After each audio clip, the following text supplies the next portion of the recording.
Good morning. I'm Eric Blank, and this is the Commissioners' Weekly Meeting for July 17th, 2024. Commissioner Plant, any preliminary remarks? Are you ready to approve the consent agenda as presented? I am ready to approve the consent agenda, Mr. Chairman. Good morning. Morning. Commissioner Gilman. Oh, you're on mute. Good morning. I would also vote to approve the consent agenda. As would I. Mr. Gomez, executive session to hear from Black Hills on security arrangements. Yes. Good morning, Commissioners. Can you hear me okay? Yeah, we can now. Great. Yes, my recommendation in this matter is for the commission to convene an executive session from noon until 2 p.m. on July 24th to discuss specialized details of security arrangements from Black Hills Energy pursuant to 24-6. I'm sorry, 24-6-402 3A Roman 4. Commissioner Plant, I support the recommendation. Commissioner Gilman, I also support the recommendation. as do I. Proceeding number 24AL-0280TR, Mr. Gramlich. Yes, good morning. I'm Gary Gramlich of the transportation staff. This is a tariff filing submitted by Taba Cab. It was initially submitted on June 17th with a proposed effective date of July 17th. Amendment was filed to postpone it one more day to July 18th to ensure it had the correct notice. Taba may provide taxi service between points in Teller County and also from Teller County to various local counties and also to Denver. Taba was issued this authority in February of this year. It's based in Woodland Park. Its mileage rates have not changed. The entry fee is $5 and the mileage fee is $2.80. The 20-mile trip is $61. A 5-mile trip is $19. In April of this year, Taba Cab did file a tariff change to add flat rates to service to DIA from points in Woodland Park and in Teller County that were less than the mileage rate. In today's filing, the owner is submitting changes to these, adding fares to Woodland, flat rate fares to Divide and Florissant, two other small towns in Teller County. The fares are $275 from Woodland Park and then $300 from Divide and $325 from Florissant. The mileage to DIA is a minimum about 105 or so from Woodland Park, and the other areas is 10 to 15 miles farther. The owner did provide a statement in support of this, stating that a trip from Teller County to DI takes at least a minimum, say, of 4.5 hours and sometimes possibly 5. And the owner, the only driver, also returns without, of course, any passengers for the return trip and can't provide any service in Teller County, as Taba Cab only operates one vehicle and only has one driver for those 5 hours. So that's why she's increasing these. She's provided very few of these trips so far, she did state. But in these smaller counties, Teller has a population of 24,000, Woodland Park just 8,000. The owner's just trying to determine how best to maintain the rate structure for the locals and to try to be profitable. And I do have a recommendation. Yeah, if you could give us your recommendation, that'd be great. Certainly. Yeah, just I believe they're still lower than the mileage fare for these, even though they have gone up. So the recommendation would be to allow the tariff changes to become effective by operational law on the proposed date, which is July 18th or tomorrow. Commissioner Plant, I support the recommendation. Commissioner Gilman, I also agree with the recommendation. as do I. Thank you, Mr. Gramlich. Mhm. Proceeding number 21A-0141E, Ms. McLaughlin, Public Service Company of Colorado, 2021 Electric Resource and Clean Energy Plan. Okay, thank you, Chair. Commissioners, today for your consideration, we bring forward an unopposed motion for variance from Public Service Company of Colorado, requesting that it be permitted an extension to file the anticipated Pueblo Just Transition Solicitation application. Currently, the JTS filings are due by August 1st. The extension requests to make the filings no later than October 15th of this year.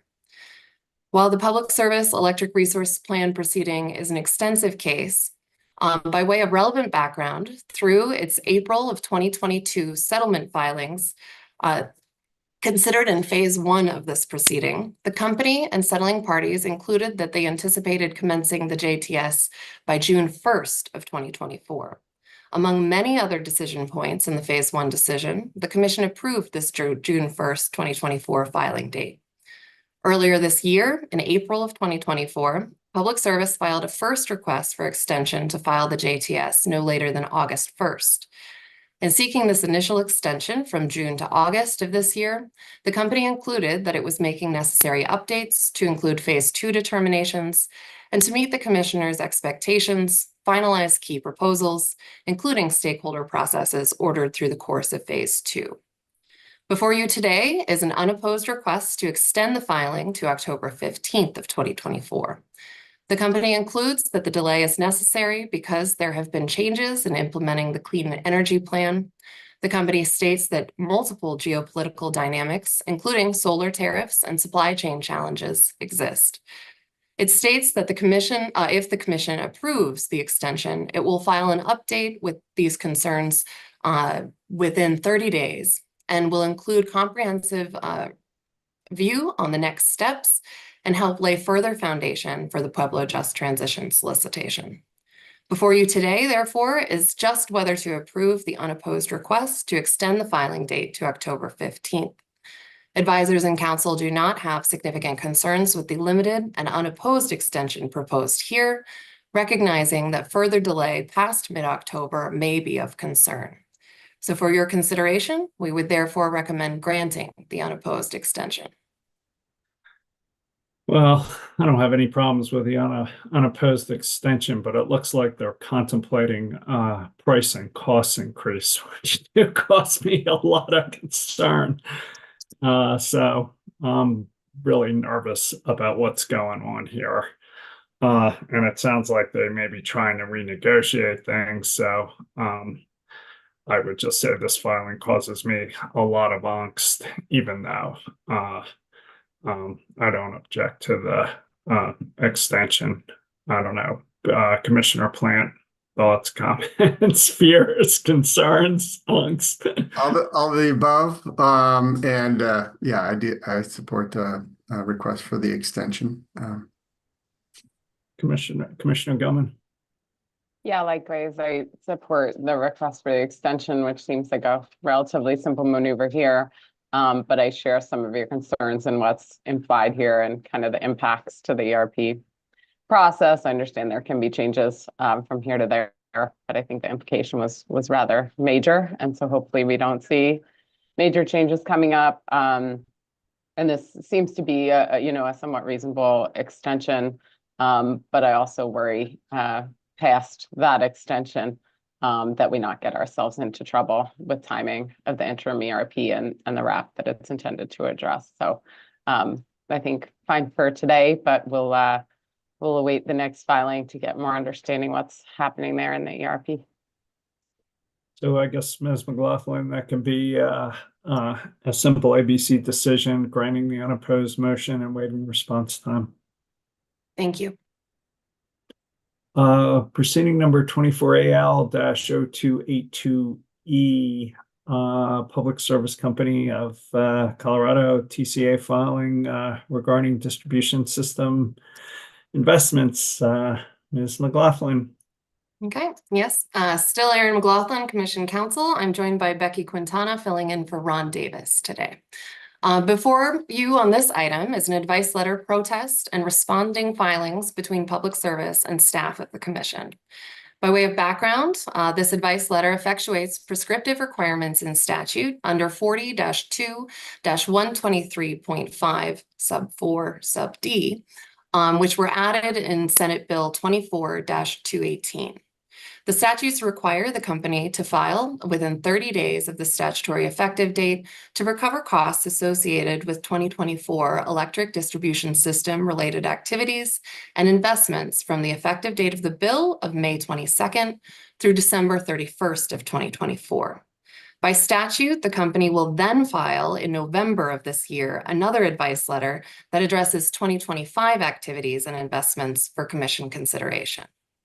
The legislation includes that it is intended to ensure that there is sufficient capacity to affordably and reliably meet Colorado's decarbonization goals and support consumer demand, including for beneficial electrification measures.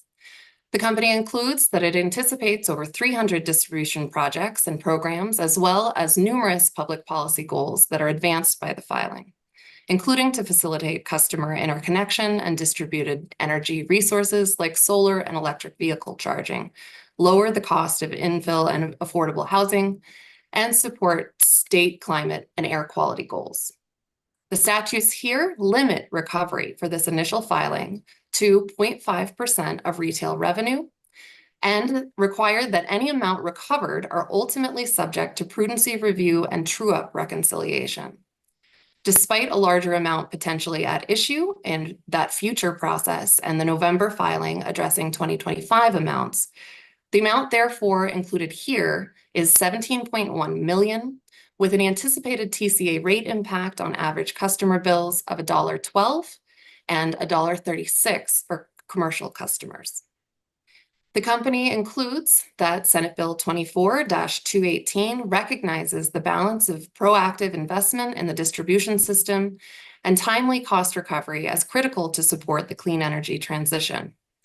And it requests that these rates be put into effect by July 21st, 2024, the date required by the company's filing by statute. However, the company also recognizes that the Commission has broad authority to continually ensure that the rates are just and reasonable, particularly given the cap and true-up reconciliation contemplated by law. In response, staff filed a protest that argues that the advice letter should be suspended and set for hearing.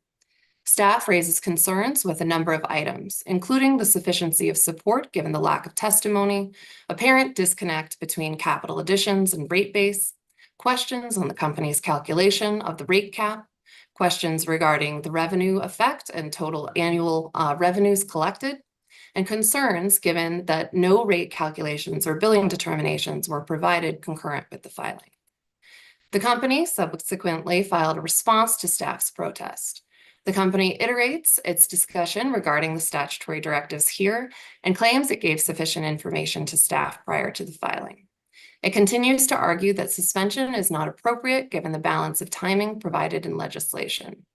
The company maintains that no further process is necessary, but proposes an alternative path to allow the advice letter to go into effect, but concurrently begin a hearing process.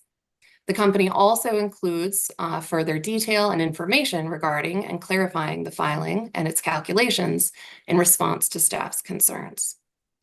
Earlier this week, staff then filed a reply to the response emphasizing its claim that it did not have sufficient information from the company prior to the filing, and that the company providing further information underscores staff's position that the initial filing should have been more robust.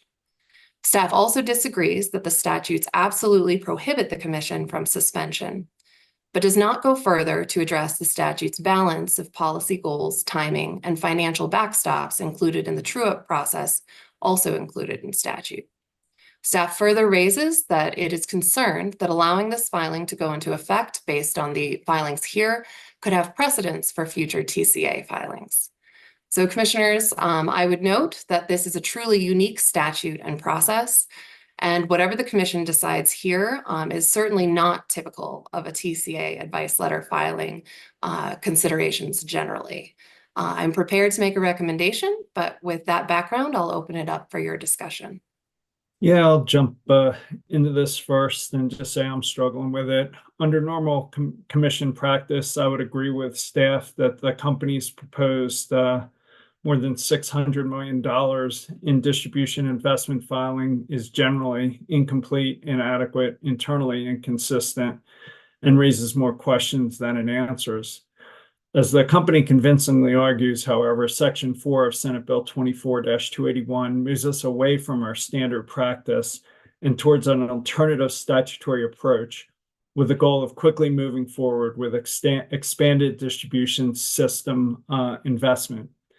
Given the statutory language in Section 4, I don't think it's appropriate to suspend this initial advice letter filing at this time, despite its obvious inadequacies.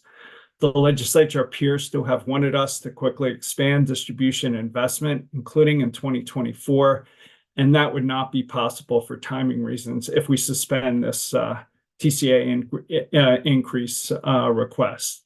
I would, however, also note, as Ms. McLaughlin said, that this decision is not a full approval of this suspending, as the statute subjects it to a cap and true-up in a future process. We may feel differently, however, about the second advice letter filing that Section 4 of the statute requires the company to submit on or before November 1st, 2024. In Section 5 of Senate Bill 24-281, there are additional statutory requirements that ask this commission and the company to rapidly move toward a more effective and comprehensive long-term planning regime, starting with a distribution system plan filing currently expected for this coming November 2024. Given that the November 2024 advice letter filing governs somewhat more distant 2025 investments, given the larger expenditures and cap, and given the Section 5 expectation of a contemporaneous distribution system plan filing, I believe that there is greater flexibility that may allow us to require a more robust November advice letter filing that demonstrates material progress toward improved distribution system planning while still meeting the legislative goal of timely 2025 investment. In response to the staff protest, the company as one option suggests that we approve the current proposed TCA increase now while moving forward with a separate litigated process to address staff's concerns.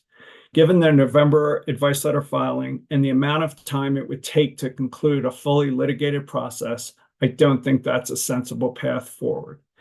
Instead, I'd like to propose an alternative approach to you both.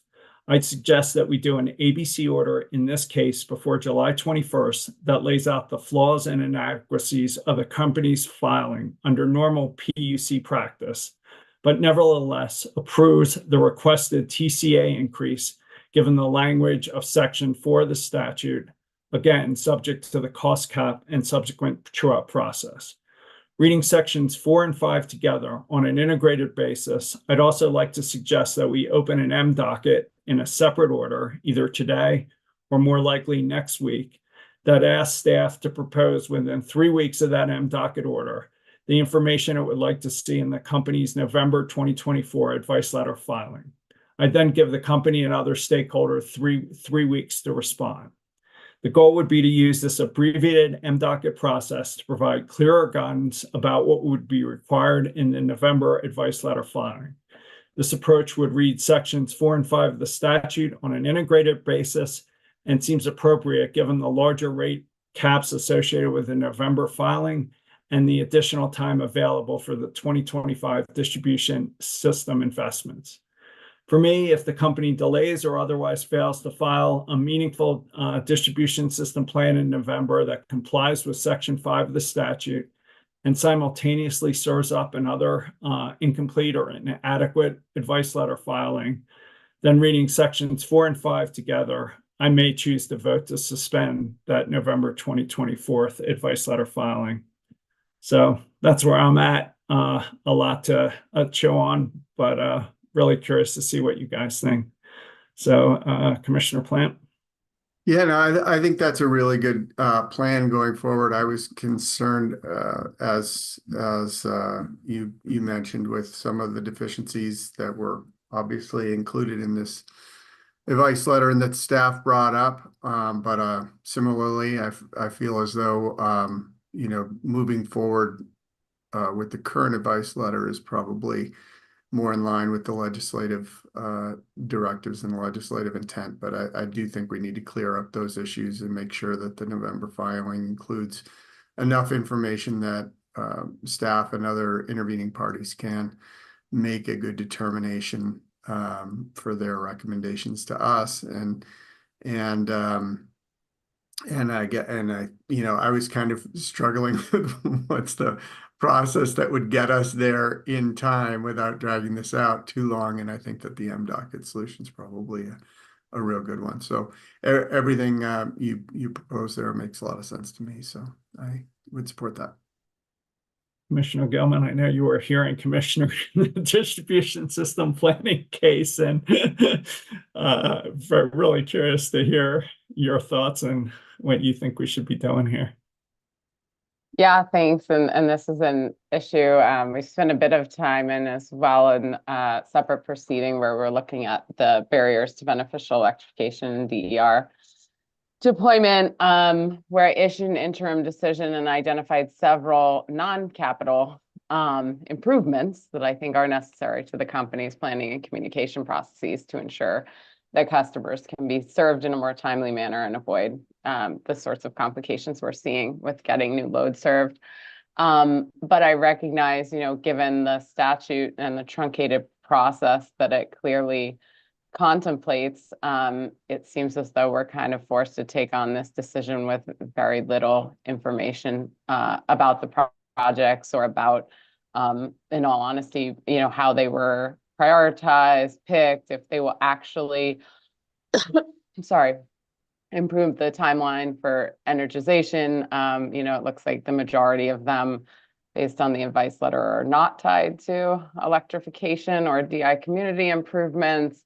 So I've got far more questions than answers here yet. Come to agree with you that given the way that the statute is written, it just doesn't appear we have that flexibility here to delay it or request more information in this venue. So I appreciate your suggestions on how to move forward to try to, I think, improve upon this process and do the best due diligence we can do to work within the statute, but ensure that, we're targeting, looking at distribution system investments that focus on those areas that I think were the intention of the statute, to my understanding.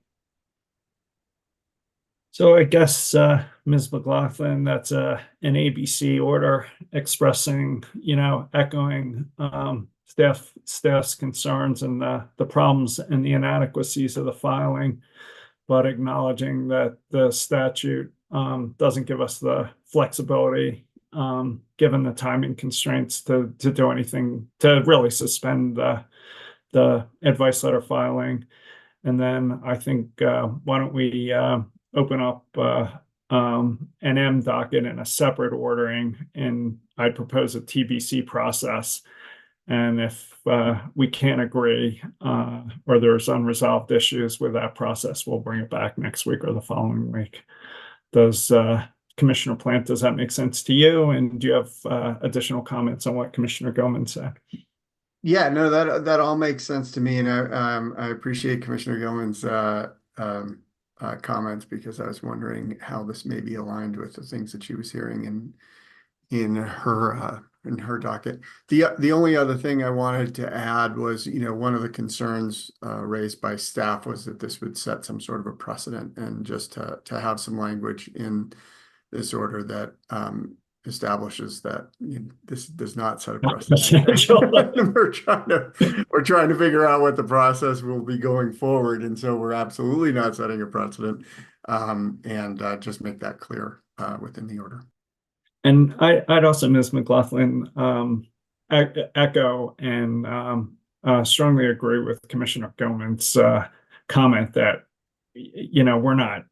there's not inadequate evidence to ensure that this spending is meeting the goals of the statute, let alone, our prior decisions in Commissioner Gilman's M docket and the prior distribution system planning case. So I think it's our job to make sure the statutory goals are being met, and it's very unclear on this filing. So I don't know, Commissioner Gilman, anything else to add? No, likewise, I think we're all holding our breath to see what we see in the fall CSP filing. Hopefully we see some significantly improved process and information, and quite a bit that does not even focus on the capital side and focuses on many things the company can improve in a far more cost-effective way to ensure they're serving customers quicker and better. Does that give you what you need, Ms. McLaughlin? I think it does. I'm certainly comfortable with an ABC order raising those concerns, setting that this is a very unique situation and does not set precedent, and the concerns that the commissioners have all agreed to here. On the M docket, I do believe that I have enough to have a order drafted. I believe what I heard is a 3-week process, where once this order issues after TBC circulation, it would be noticed concurrent with that 3-week process, given the timing that we're expecting a filing in November, and for staff to provide its initial filing, and then for the company and other stakeholders to provide that response following staff's pleading in 3 weeks. I think that the scope of the proceeding would be set out in that docket to provide guidance on what would be included in that November filing and the commission's expectations of what that filing would include, including, obviously some responses to the concerns that you're expressing today and that staff expressed in its filing as well. If I've got that right, I think I've got enough to get an order started for your consideration or for circulation, excuse me. The more you can ground it in the statute, section 5, and the other statutory goals, and make sure that the information with the advice letter filing enables us to determine whether it complies with the statute, it would be great. Certainly. Thank you. Thank you. Proceeding number 24A-0259E, Tri-State United Power transfer of certain transmission assets. Mr. Dalton. Good morning, Commissioners. My name is Bill Dalton. I'm a staff engineer, and today I will be presenting proceeding number 24A-0295E. This proceeding is in the matter of the joint application of Tri-State Generation and Transmission, Inc. and United Power for an order approving the transfer of certain additional transmission assets from Tri-State Generation to United Power, Inc. United Power withdrew as a member of Tri-State on May 1st, 2024, and has transitioned to the Open Access Transmission Tariff Service, or OAT, from applicable transmission providers without the use of any Tri-State non-OAT facilities. This joint application follows from an earlier approval of sale of assets to United Power and is important for the economics of United Power's withdrawal from Tri-State to transfer certain OAT Tri-State facilities that United Power will require to serve its customers. And previously, Tri-State and United Power has agreed to the sale of these additional OAT transmission assets to United Power, which is the subject of this joint application. The parties entered into a purchase and sale agreement on May 21st, 2024 to effectuate the transfer of these assets, which are the subject of this application. The application lists the specific assets proposed to be transferred, including transmission substations, circuit breakers, switching facilities, and associated structures. The proceedings from this asset transfer is expected to total $1.9 million. The impacted substations include the JL Green, Lazy Dog, and Parkway. The transfer of assets is expected to close at the beginning of the month following the receipt of approval from the Commission and the Federal Energy Regulatory Commission, or FERC.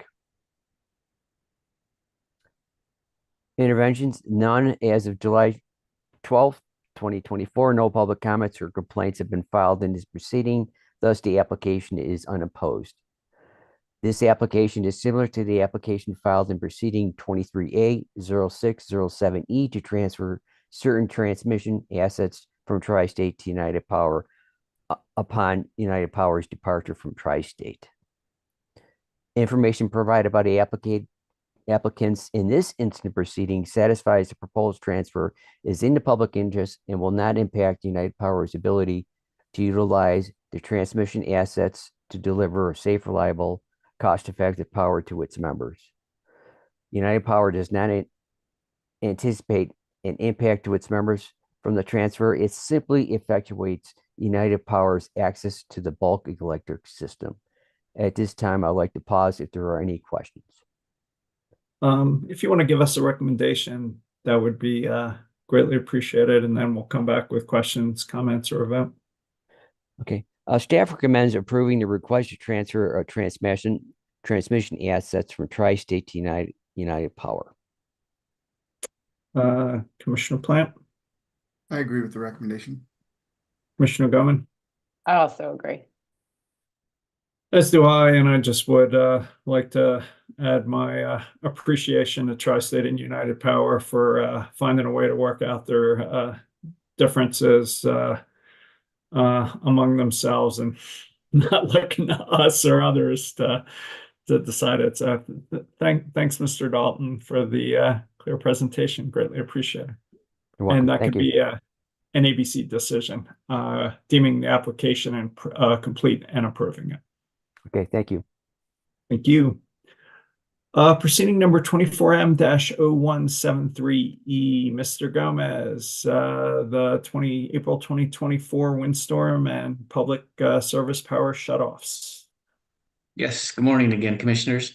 In decision number C24-0400, you requested a couple of things in that when you reopened this record, and you also requested public service to respond to the concerns that you raised in discussions at that weekly meeting with regard to the occurrences within the PSPS or the public safety power shutoff that occurred in April of 2024. Specifically, you were concerned with the lack of effective communication between the company and the offices of emergency management. You expressed concerns with the amount of time it took to re-energize the system after the public safety power shutoff had occurred. The communication with regard to customers as to when their power would be restored, how the outage affected those customers reliant on durable medical equipment in their homes, and also the critical customers such as hospitals. Those were some of the among some of the issues that you had expressed interest in and wanted the company to address on how it was going to approve those in the future. You gave the company until June 30th to file its response. The company, indicating that it needed additional time, filed its response on July 11th of this year.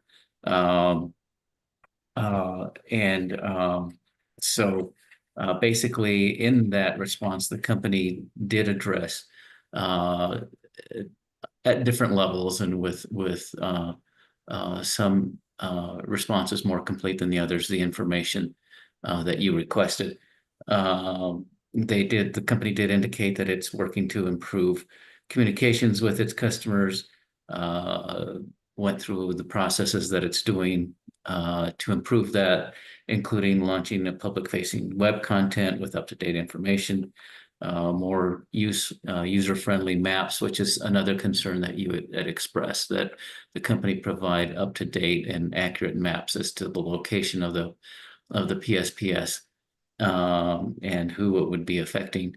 And they also indicated that they are increasing their support for critical customers by maintaining a list of critical customers and emergency services that need emergency services, medical services, municipal utility service and large power users, and improving coordination with communities by expanding partnerships with state governments and community-based organizations, and establishing a communication plan with emergency response partners like police, fire departments, hospitals, and other essential service providers to ensure integration and coordination during an event, and also partnering with government agencies and nonprofits to support customers and address community needs effectively. They also intend to conduct proactive outreach to business associations and chambers of commerce and downtown partnerships in areas of elevated wildfire risk, to improve communication with them and improve outage times so that those businesses are not being shut down for extended periods of time. They did also provide very specific responses.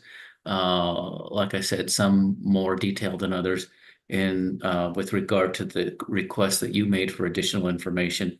If you like, I could touch lightly on those in order not to spend an inordinate amount of time, but to give everyone an idea of what their responses were. That'd be great. Okay. One of the first request that you made was that you wanted to see developed a list of business associations and emergency operations centers and partnerships that have been or are likely to be adversely impacted. And as indicated previously, the company says it will be conducting a proactive outreach to business associates and those chambers of commerce and downtown partnerships, to educate them on the company's wildfire activities and where additional resources are available, and also to give the company a better understanding of the role that those business groups may play in advancing outreach with regard to PSPS and wildfire related outreach. You also requested and saw a need, and therefore make it a priority to create detailed and accurate maps defining forecasted high wind and outage areas prior to and during high wind events. You indicated that those maps should overlay with county maps, identifying critical facilities and homes with residents relying on durable medical equipment so that local governments can direct increased resources to those areas in preparation for outages. The company did address this in some detail, indicating that it had taken steps already to improve its outage map to provide additional information to customers on impacts of a PSPS event. It said that its outage map will approximate the geographic extent of customer impacts during a PSPS, and it will be displayed on an interactive online map that displays the paths of affected electrical infrastructure and the residents and facilities likely to be impacted. It said, the company indicated that it will endeavor to generate the map as quickly as possible once PSPS impact boundaries are established. But it did state that the map updates will require a manual process so that it may take up to 2 hours to update the map with PSPS boundaries. And it will communicate with customers how they can access those online maps. And they indicated that they will use media outreach, social media, customer emails, and references in its online resources. And it's also working to develop an upgraded outage map for future release that will incorporate features related to PSPS that will allow customers to see visual representations of impacted PSPS events. Also, the company states that its outage map should permit offices of emergency management to review areas of its system where they understand critical facilities or homes with customers relying on durable medical equipment exist. And so it says the company states that by using their outage maps, OEMs will have a resource to cross-check the potential specific facilities or residences to be part of a proactive power shutoff. You also requested that in conjunction with the map development, that the public service should develop maps and lists in conjunction with local governments identifying critical facilities and infrastructure customers, including hospitals, water treatment facilities, and residential customers in assisted living facilities reliant on durable medical equipment. and also to gather information on backup power, including batteries and generators at each facility and available backup options for residential customers, so that they can develop and the company can develop and share that information. Public Service indicates in response to that it intends to partner with OEMs or Offices of Emergency Management to consider their own identification of local critical facilities and infrastructure, as well as identify and consider whether those customers have known backup power options. The company says it will work towards solidifying the identification of critical customers in a manner that reflects input from Offices of Emergency Management. And it does indicate that on June 25th of this year, it launched an outreach campaign to contact its customers through email and phone calls to ensure they are aware of the company's medical assistance programs. And the company expects this outreach campaign will lead to growth of its customers enrolled in its medical assistance programs, which in turn will assist the company in identifying customers on its system that are qualifying medical customers. You had asked also to see options made available through the regulated system that could be facilitated through rebates or other mechanisms to ensure backup power is available when needed.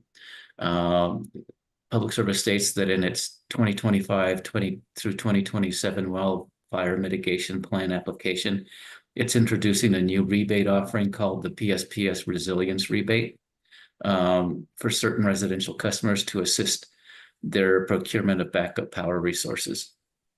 It states that eligible customers would be their income qualified customers, customers enrolled in the company's medical exemption rate, and customers enrolled in the company's medical certification program.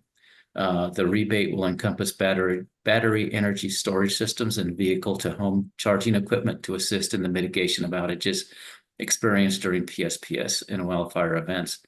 And it says the company intends to monitor customer interest in this rebate option, as there could be potential to grow its funding eligible customer types and supported technologies under that. You also we're encouraged by the emergency management directors to seek a more integrated system between the company and counties, including protocols for coordinating power outage meetings and a dedicated single point of contact at the utility that counties know will be available and have the most current information available should be implemented. Public Service states that since the April 6th to 7th event, it has been meeting with Offices of Emergency Management and receiving their input on ways to improve their communication and planning. To also facilitate additional integration, the company has included in its wildfire mitigation plan proposing to add a community resilience manager. And that role would be to serve as the new single point of contact for county emergency operations, first responders, and other emergency preparedness and response officers. According to the company, the role would ensure coordination with these stakeholders during PSPS events, as well as during other wildfire emergency response events. You indicated also that you were interested in learning about the technology available, including sensors and visual inspection technology that would more quickly restore power and require fewer patrol inspections of power lines following a PSPS or other outages. Company responds that through deployment and use of EPSS, they'll be able to segment and reduce the areas of its system that are part of the PSPS events. And with reduced areas that experience a proactive de-energization, the company will reduce the amount of the system that it needs to inspect as part of the power restoration process, which promotes a faster return to service. It also discussed technological advances taking place in fault detection, such as sensors, such as grid scope sensors made by Gridware that can provide for real-time identification of specific system issues. They indicate that such issues could include faults that occur while a feeder is de-energized, so that a utility could dispatch crews to a specific location where a known problem exists. While it indicates that these advances in technology are taking place, it did not indicate that a timeline for implementing those on its system. However, it did indicate that its witness in the 2025 to 2027 wildfire mitigation plan addresses similar issues in the company's related proposals further there. Also, you indicated when an extreme weather event is imminent, such that a PSPS is likely, public service should share information with and accept updates from local jurisdictions in a more proactive manner, including identifying areas of the system where communications are dependent on electrical service being operational, including type, location, and duration of backup, especially in more remote mountain areas. The company points to item 3 of that, where it indicated that it is going to be working with OEMs to identify critical customers on its system, which may also encompass critical customers that have communication needs dependent on electrical service. The identification of these customers will require coordination and partnership with OEMs who are likely in the best position to locate them. Company also states that it agrees with your assessment with the need to identify critical customers, including critical facilities and infrastructure, which the company again says that it addressed in response to item number 3. With regard to incident protocols needing to be developed and incorporated into trainings with emergency services agencies on a regular basis, as well as coordination to establish the identity and location of customers with medical needs using electric-dependent durable medical equipment. The company says that it's currently in the process of contacting its customers to raise awareness of the company's medical assistance programs, and will promote the company's identification of qualifying medical customers on its system. But the company does point out that it may not provide to emergency service agencies the identifications of its qualifying medical customers without receiving their consent to do so from those customers. Although the company does then state that it's open to additional tactics to raise awareness with customers of its medical assistance programs. And it will maintain documented and reliable listings of its qualified medical customers through that registration process. The company also agrees with the importance of identifying and addressing through communications critical customers and qualifying medical customers to educate them on wildfire mitigation activities, including the potential for related outages. The company says, as it stated previously, it will be offering a rebate for certain residential customers, including qualifying medical customers, to assist their procurement of backup power supply. For its critical customers, Public Service states that it does not have a wildfire-specific proposal to enhance their backup power supply alternatives, but certain of those customers already have backup power supply resources, for instance, hospitals. And the company is interested in learning more about the additional needs of those customers for backup supply and whether the company should consider additional offerings to facilitate those resources. In terms of using the customer backup power supply resources to support the electrical grid, the company is encouraging customers to consider enrolling in its demand management programs, such as Peak Day Partners and Peak Partner Rewards, allowing customers to receive incentives and credits for their reduction of load during peak times.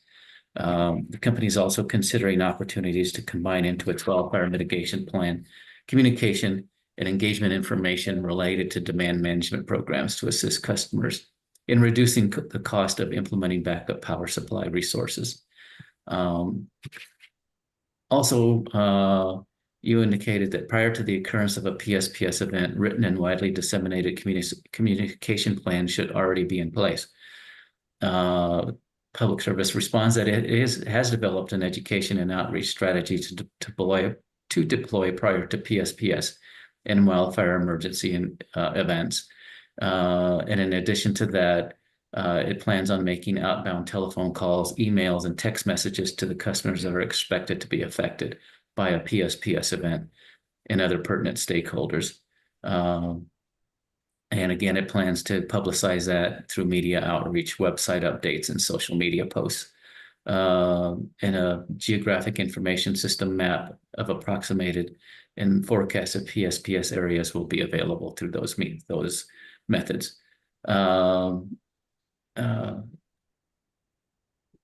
And it says that it goes on to state that its communication strategy will evolve as the nature of wildfire risk across its service territory does evolve. And it's committed to maturing, adopting, and improving its communication strategies and processes as our understanding of wildfire risk changes over time and as its risk profile changes over time. The company's PSPS plan provided in the wildfire mitigation plan provides the company intends to provide advance notice of up to 72 to 48 hours of PSPS events to offices of emergency management, local and state officials, the commission, critical customers, and qualifying medical customers. The company believes that this advance notification will assist in readying its emergency partners in coordinating and preparing for outages associated with PSPS events. And also the company states that it will communicate through outbound telephone calls and emails and text messages as a response to your request for protocols to be established that will provide redundancy of communication through multiple channels to meet people where they are. And the company agrees with you that the redundancy of communications is vital in these situations. And it believes that this will provide that redundancy and will foster widespread communication of PSPS events. The company also agrees with you that using single points of contact with local emergency officials in the company is important, and has stated that it plans to develop that position within the company to serve as that single point of contact with PSPS events, wildfire, or weather-related events. And those entities in the commission can contact that single point of contact for up-to-date information. With regard to providing accurate information and updated information as soon as possible, Public Services says it monitors multiple data streams, including meteorological and wildland fuel conditions, ongoing fires, fire suppression resource availability and constraints, electrical system conditions and outages, asset conditions, field observations, and others. Public Service states that it'll strive to proactively communicate reliable, accurate, and timely information to its employees, customers, emergency responders, the general public, and other stakeholders before, during, and after a PSPS event. You also require the company to look at ways in which the topological architecture of the system can maximize reliability while isolating areas with the potential for higher risk from extreme weather events and fire. In response to that, the company states that it has revised its identification of the highest wildfire risk areas on its system through an updated wildfire risk map. The map was based on federally recognized landscape data sources and includes a weighted evaluation of wildfire and population risk to match local variables in its service area and with its assets. The company's entire service territory, according to Public Service, is established into one of three risk tiers, with Tier 1 having the lowest wildfire risk and Tier 3 having the highest wildfire risk. The wildfire risk map, according to Public Service, will assist it in prioritizing where to complete work on its system. And it also indicates that it is addressing this in more detail in the 2025 to 2027 wildfire mitigation plan. And so that is the response that the company has supplied with regard to your issues that you raised, that you wanted to see them address in this report. If you have any questions or comments, I'll pause now. Otherwise, I can go to a recommendation on how to proceed. Yeah, if you could go to a recommendation on it, that'd be great. Yes, I think that the recommendation would be to set a response deadline to those comments that Public Service filed in its July 11th response to your issues for offices of emergency management, local governments, and any other interested parties to respond to those issues the company raised, and to have those be filed by July 31st. If the company then wishes to respond to those comments filed, it could do so by August 15th. Well, I support setting a response date as you suggest, and appreciate the progress the company's made, and appreciate you for your leadership and helping us find a procedural channel to address this. And the only other thing I'd add is that we send out a notification email to the customers, emergency management people, and other stakeholders who have previously commented, letting them know this opportunity. And I guess just one last thing, Mr. Gomez, should we give 3 weeks? And 3 weeks, do you think 2 weeks is adequate, or would 3 weeks be more appropriate? Yeah, I don't think that would be a problem. I think 3 weeks would be fine. We could do that. Then we could require those to be filed. The response comments to public service could be filed if you want, either August 2nd, or well, that only gives it a couple of more days. So how about August 9th? Okay. Commissioner Plant? Yeah, appreciate it. And I support the modified recommendation with the modified timelines. There's one aspect that I believe I brought up when we were posing these questions to the utility that I didn't hear addressed. Maybe I missed it, Mr. Gomez. You can tell me if I did. But one of the things I wanted to hear from the company was how they're communicating with the insurance industry.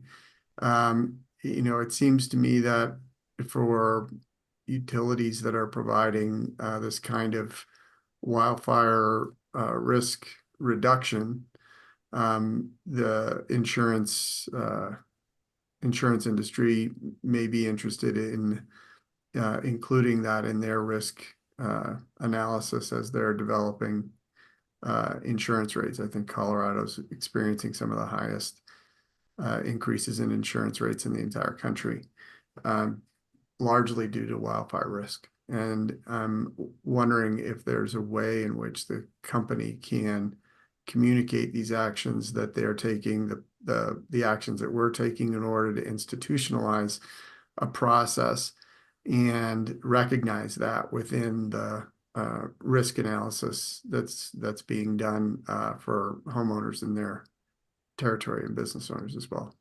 I didn't hear anything about that, and I don't know if they did address that, but maybe the Insurance Commission might have some insight into that, and maybe they can submit comments in response as well. So I guess Commissioner Plant, the idea was maybe 3 weeks from today, whatever it is, August 7th, the company would provide a response on the insurance question. Other stakeholders could reply to the initial public service company comments. And then 3 weeks after that, whatever it is, August 28th, the company could respond. So maybe that's a way of dealing with that concern. But let's hear from Commissioner Gomez, and then we'll turn it back to you, Mr. Gomez. Thanks. Yeah, I'm good with the process moving forward. I think lengthening the timeline just a little will be helpful, especially to ensure that those stakeholders can participate in a meaningful way. And I'm good with Commissioner Plant's addition if you all can find a way to work it in to the process. So does that give you what you need for an ABC order, Mr. Gomez? I think it'd be stakeholders have 3 weeks to respond from the order. The company would have 3 weeks to respond after that. We'd ask the company to provide an answer to Commissioner Plant's question 3 weeks from the order. It'd be an ABC order. And I think Director White and her team will try and give email and other notice to the prior commenters, particularly the customers and the emergency responders. So does that give you what you need, Mr. Gomez, or any other thoughts? No, I believe that I can work with that. That sounds like a good plan. And yes, Commissioner Plant, you are correct that that insurance issue was not raised in their response. That's certainly not a problem to ask them to also respond to that. Now, I was a little unsure on what do you want the company to respond to Commissioner Plant's issue with regard to the institutionalization of some of these upgrades with their response to the community responses, or do that 3 weeks after the commission, within 3 weeks after the commission's decision on this goes out. I think if the company would be, I think if the company could do it within 3 weeks of the order, that'd be great. So, Okay. and that gives us and the parties an opportunity to comment on that, or so that'd be my suggestion. If it doesn't work for the company, I'm sure they'll let us know. Yeah. Okay, we can do. And I just conclude with thanks to the emergency responders, the customers, and the other stakeholders who gave us comment. Appreciate the company listening, and you, Mr. Gomez, and our team trying to move forward and see if we can collectively do better if this happens before we have a final decision in the wildfire mitigation plan. So with that, thanks all. Commissioner Plant, any final thoughts before we adjourn? No final thoughts. Commissioner Goin. Nothing additional, thanks. Thanks all. We're adjourned.